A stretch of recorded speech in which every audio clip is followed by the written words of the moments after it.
નમસ્કાર મિત્રો, ખતરે કી ઘંટી સમાન પર્દાફાશમાં આપ સર્વેનું સ્વાગત છે ને હું છું ભૂપેન્દ્રસિંહ રાવલ. મિત્રો, હમણાં તમે 15મી ઓગસ્ટના સવારે વડાપ્રધાને જે લેક્ચર આપ્યું લાલ કિલ્લા ઉપરથી એ સાંભળ્યું હશે. એમાંની એક બે ક્લિપો મારે તમને બતાવી છે, તમે સાંભળો, જુઓ, પછી હું એના ઉપર આગળ વાત કરું. मेरे प्यारे देशवासियों, जंगलों में हमें हथियारी नक्सलों का खात्मा बुलाने में, उस संकट से देश को मुक्त कराने में सफलता मिली है। लेकिन हथियारी नक्सल तो गए, लेकिन दिमागी नक्सल, ये दिमागी नक्सल मौके की तलाश में है, हिंसा अराजकता के वो रास्ते खोज रहे हैं, समाज को गलत राह पर घसीटने के लिए भांति भांति के दांव कर रहे हैं। इन दिमागी नक्सलियों को पहचानना होगा, इन दिमागी नक्सलियों को आइसोलेट करना होगा। सैन्य बलों का सामर्थ्य बढ़ाना है, लेकिन साथ साथ नागरिकों को भी तैयार करना होगा। पिछली शताब्दी के युद्धों के अनुरूप जो सिविल डिफेंस की व्यवस्थाएं हमारे देश में विकसित हुई है, वो कालबाह्य हो चुकी है। और इसलिए मैं आज लाल किले से घोषणा कर रहा हूं कि हम आने वाले दिनों में सिविल डिफेंस का एक वाइब्रेंट नेटवर्क खड़ा करेंगे, आधुनिक व्यवस्थाओं से उनको परिचित कराएंगे, आधुनिक संकटों से नागरिकों को रक्षा करने की क्या व्यवस्था हो सकती है, एक बहुत बड़ा वॉलेंटरी फोर्स सिविल डिफेंस का आधुनिक चुनौतियों को पार करने वाला हम बनाने वाले हैं। મિત્રો, તમે ક્લિપ જોઈ લીધી ને? આમાં વડાપ્રધાને બે ત્રણ વાતો જે કરી છે ખતરે કી ઘંટી સમાન ચેતવવા માટે મારે તમને કહેવી છે. આમાં વડાપ્રધાને એક શબ્દ વાપર્યો છે, દિમાગી નક્સલ. પહેલા એ અર્બન નક્સલ કહેતા હતા, હવે દિમાગી નક્સલ શબ્દ આવ્યો. એટલે એ એમના વિરોધી હોય, એમની યોજનાઓના વિરોધી હોય, એમના વિચારોના વિરોધી હોય, આંદોલનો કરતા હોય, લેખો લખતા હોય, જે કરતા હોય, બધા બુદ્ધિજીવી હોય અને વિરોધ કરતા હોય, આવા બધાનો ટૂંકમાં એમના ટીકાકાર હોય, એ બધા દિમાગી નક્સલ. હવે આ દિમાગી નક્સલ કહીને એમણે એક વાત તો કબૂલ કરી લીધી કે એમના જે વિરોધ કરે છે, આંદોલન કરે છે, જૈનજી જેવા હોય, બીજા હોય, ત્રીજા હોય, એ બધા જોડે દિમાગ તો છે, અને એમની જોડે દિમાગ છે એવું કહીને એમણે એમના પરમ ભક્તો, અંધભક્તોને ડફોળ છો એવું ઇનડાયરેક્ટ કહી દીધું. હવે પછી તરત એમણે શબ્દ વાપર્યો કે આ દિમાગી નક્સલોને, એટલે એમના વિરોધીઓને આઇસોલેટ કરવા પડશે. અને પછી એમણે શબ્દ વાપર્યો સિવિલ ડિફેન્સ. હવે એમ કે સિવિલ ડિફેન્સ તંત્ર ઉપર કામ ચાલી રહ્યું છે, સિવિલ ડિફેન્સ તંત્ર ઊભું કરવામાં આવી રહ્યું છે. હવે મિત્રો, આ સિવિલ ડિફેન્સ શું છે? સિવિલ ડિફેન્સ યુદ્ધ ચાલતું હોય ત્યારે ઊભું કરવામાં આવતું હોય છે, કે યુદ્ધ સમય બોમ્બ પડતા હોય ને જે ગોળીબાર થતા હોય ને નુકસાન થતું હોય, એ ટાઈમે હોનારતો થતી હોય માનવ સર્જિત, ત્યારે પ્રજા તકલીફમાં હોય ને તો પ્રજાને હેલ્પ કરવા માટે સિવિલ ડિફેન્સ તંત્ર આખું ઊભું કરવામાં આવે છે. અને વોર પતી જાય એટલે એ વિખેરી નાખવામાં આવે. એટલે આપણે ત્યાં પણ 65નું યુદ્ધ હોય, 71નું યુદ્ધ હોય, ત્યારે આવા સિવિલ ડિફેન્સની રચનાઓ થયેલી જ હોય ને એ પ્રજાને હેલ્પ કરતા હોય, અને સ્થાનિક લોકોનું તંત્ર હોય. હવે દરેક દેશ આવું કરતા હોય છે. વોર તો ચાલતું નથી તો પછી સિવિલ ડિફેન્સની જરૂર શું છે? અને પ્રજાના રક્ષણ ને સેવા અને કાયદા કાનૂનના રક્ષણ માટે પોલીસ ડિપાર્ટમેન્ટ તો છે જ, પછી આર્મી હોય છે, રેપિડ એક્શન ફોર્સ હોય છે, SRP હોય છે, બીજા કામો માટે CBI હોય છે, ID છે, ઇન્કમ ટેક્સ છે, જ્યુડિશરી છે, આ બધા પ્રજાની સેવા માટે તો છે. વોર તો સ્પેશિયલ સંજોગો છે, એટલા માટે પોલીસ પહોંચી ના વળે, આર્મી પહોંચી ના વળે, અને બીજા કામ હોય અને પ્રજાને હેલ્પ કરવાની હોય, એટલા માટે સિવિલ ડિફેન્સ ઊભું કરવામાં આવે છે, સ્થાનિક લોકોની ભરતી કરી. વોર નથી ને હવે એની શું જરૂર છે?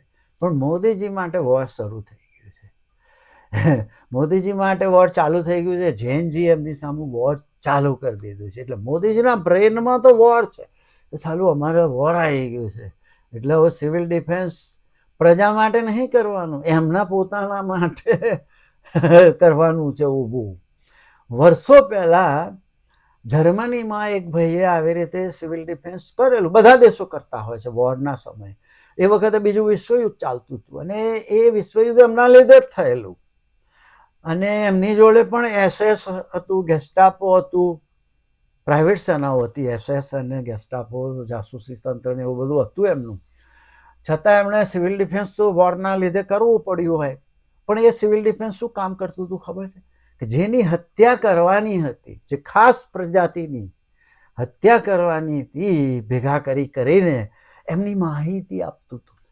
કારણ કે પોલીસને અને એમની પ્રાઇવેટ સેના SS ને બધી ખબર ના હોય, જાસૂસી તંત્રને બધા ખબર ના હોય, પણ સિવિલ ડિફેન્સ તો લોકલ હોય, લોકલ લોકોનું, તમારા માણસો જ પસંદ કરીને કરેલું હોય. એટલે સિવિલ ડિફેન્સ જોડે તો બધી માહિતી હોય, કારણ કે સ્થાનિક જ હોય એ લોકો. એટલે એ સિવિલ ડિફેન્સવાળા શોધીને, કારણ કે જોડે જ રહેતા હોય, બાજુમાં જ રહેતા હોય, એટલે એને ખબર હોય કે આ પેલી કોમનો છે, એટલે એને શોધીને માહિતી આપતા હતા ગવર્મેન્ટની એજન્સીઓને. અને પછી ગવર્મેન્ટની એજન્સીઓ એમને ઉચકી લેતી હતી અને પેલા ત્રાસ આપવાના જે બધા કેમ્પ બનાવ્યા હતા એમાં લઈ જતા હતા અને ગેસ ચેમ્બરોમાં પૂરીને મારી નાખતા હતા.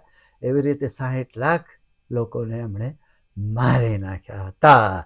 હવે આપણે અહીં વોર ચાલતું નહીં તો આ ક્યાં સિવિલ ડિફેન્સની જરૂર છે, પણ હમણાં વોર ચાલુ થઈ ગયું છે એટલે એમણે સિવિલ ડિફેન્સ ઊભું કરશે. હવે આ સિવિલ ડિફેન્સ દિમાગી નક્સલો, અર્બન નક્સલો જે એમના વિરોધીઓ છે, ભાજપના વિરોધીઓ છે, મોદીજીના વિરોધીઓ છે, એમની વિચારધારાના વિરોધીઓ છે, ગોડસેવાદીઓના વિરોધીઓ છે, મનુવાદીઓના વિરોધ કરે છે, આ બધા જે બોલતા હોય, આંદોલન કરતા હોય, ખાસ તો નિષ્ક્રિય રહેતા હોય એને તો કોઈ અડે નહીં, પણ આંદોલન કરતા હોય, જેનજી આંદોલન કર્યું તો એમને સીધા કરવા એમણે પ્રાઇવેટ સેના પણ વાપરી હતી.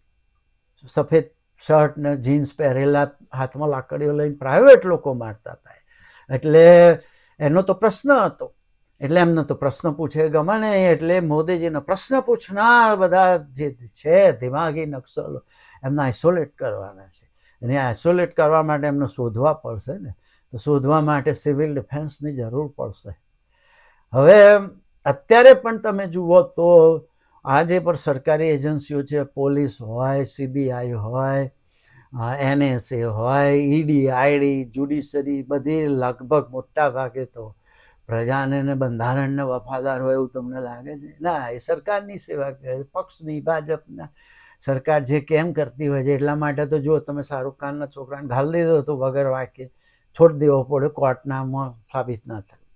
એવી રીતે એટલે આ બધી એજન્સીઓ સરકારની સેવા કરે છે. પર્સનલી ભાજપની ને આ લોકોની, બંધારણની ને પ્રજાની સેવા નથી કરતા. એમણે કેજરીવાલ આણી મંડળીને કેવી જેલમાં ઘાલી દીધી હતી, પછી બધા નિર્દોષ છૂટ્યા. પણ એકવાર તો 2-5 વર્ષ માટે ઘાલી દે ને, એકવાર તો આઇસોલેટ કરી દે, પછી છૂટશે તો છૂટશે. પેલા ફાધર સ્ટેન કે કોણ હતા બિચારા, 80-85 વર્ષના ડોહા હતા, એમને ગુસાડી દીધા હતા. હાથ ધ્રુસતા હતા તો એ જ્યુડિશરીએ પણ એમને સ્ટ્રોની પરમિશન ના આવેલી. જ્યુડિશરી પણ ઘણી વખત આમની જ સેવા કરતું હોય. એટલે આ રીતે આ ખતરાની ઘંટી છે. સિવિલ ડિફેન્સમાં તો તમારી પોળનો હશે, તમારા ફળિયાનો હશે, તમારા ગામનો માણસ, તમારી જોડે રહેનારો હશે, તમારા કુટુંબનો હશે, તમારો મિત્ર હશે, તમારો સગો હશે, કોઈ પણ હશે, એને બધી જ માહિતી હોય. એટલે એ તરત જ આ પેલા જર્મની જેવું પહોંચાડી દેશે માહિતી કે અરે ભાઈ તમને ખબર નહીં પણ આ સિવિલ ડિફેન્સ આ રીતે એની માહિતી આપી દેશે. એટલે પછી એને આઇસોલેટ કરવામાં પછી બીજી એજન્સીઓ આવશે. અને આમાં એમણે પ્રાઇવેટ એજન્સીનો ઉપયોગ કરીને જોઈ લીધું કે ફાયદામાં જ છે, કોઈ પૂછતું નહીં. થોડા દાડા પછી ભૂલી જાય કે આ પ્રાઇવેટ લોકો કઈ રીતે છોકરાઓને માર્યા. પેલેટ ગન તો સમજ્યા, પેલેટ ગન તો પહેલાં પણ ચાલેલી છે. મુખ્ય વાત એ છે કે પ્રાઇવેટ લોકોએ કઈ રીતે છોકરાઓને માર્યા, કારણ કે એમના જ માણસો હતા. એનો જવાબ માંગ્યો સંસદમાં એટલે તો આયા નહીં. પેલેટ ગન અને પ્રાઇવેટ માણસો માટે જ જવાબ માંગ્યો હતો ને, પણ જવાબ આપવો નહોતો એટલે તો એ આયા નહીં. અને એટલે જ એમને જવાબ આપવા નથી ને પ્રશ્ન પૂછે એ બધા દિમાગી નક્સલ. એટલે આ દિમાગી નક્સલોને આઇસોલેટ કરવાના છે ને એટલા માટે સિવિલ ડિફેન્સની રચના થઈ રહી છે. આ એક બહુ મોટી ખતરાની ઘંટી છે. એટલે તમારે ચેતવવું હોય તો ચેતો. આટલું કહીને મારી વાત પૂરી કરું. આવજો. Bye bye.